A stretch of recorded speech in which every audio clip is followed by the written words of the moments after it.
भगवान ने जब तक इस जीवन में जीने का अवसर दिया है तो हमें अच्छे कर्म करना चाहिए। जब आप अच्छा कर्म करोगे, ईश्वर का नाम लोगे, तो भगवान आपको हर जगह सफलता प्राप्त करेगा और हर जगह आपको आशीर्वाद देगा। चाहे आप यहाँ पे रहे, चाहे अपने घर पे रहे, चाहे कहीं भी रहे, यानी आप यदि भगवान का स्मरण करते हैं, अच्छा कर्म करते हैं, तो आपके जीवन में सफलता प्राप्त होती है। और यदि आप अच्छा कर्म नहीं करते हैं तो आपको कहीं ना कहीं दुख का सामना करना पड़ता है और आपको अति कष्ट उठाना पड़ता है। जैसे आप यहाँ देख लीजिएगा, हमारे चारों तरफ कितना अच्छा प्रांगण है, यहाँ पे जो है कि एक सरोवर है, यहाँ पे कई जीव जंतु है।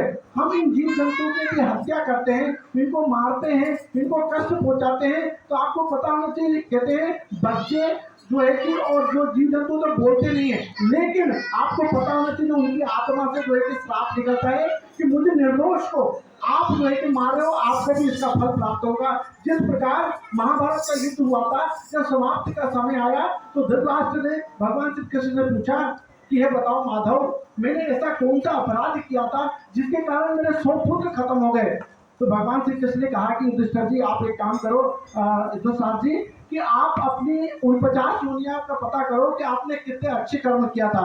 उन्होंने कहा कि ठीक है माधव, मैं देखता हूँ तुमने अपने ध्यान के द्वारा 49 योनियों का जो है कि अपना ध्यान मन देखा कि मैंने तो कभी कोई पाप नहीं किया। तो उन्होंने कहा कि ठीक है आप अपनी उन 50वीं योनि देखिए। तो 50वीं योनियों में वो जब देखते हैं तो समुद्र के किनारे शिकार खेलने जाते हैं और शिकार खेलते खेलते उन्होंने जो है कि जो पक्षियों का झुंड जो है कि अपने दाना अपने बच्चों के साथ चुन रहे थे।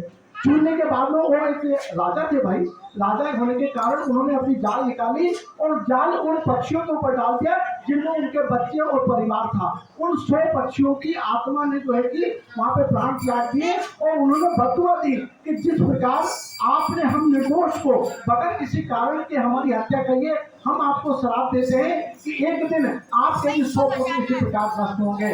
तब उन्होंने याद है कि बिल्कुल माधव आपने सही कहा था और उसी के कारण उनको श्राप लगा था और जिसके कारण उनके 100 पुत्र जो होंगे अपने मृत्यु को प्राप्त हुए। तो इसलिए मेरा कहने का तात्पर्य ये होता है कि कर्मों का फल हमेशा हर इंसान को भुगतना पड़ता है। तो हमें किसी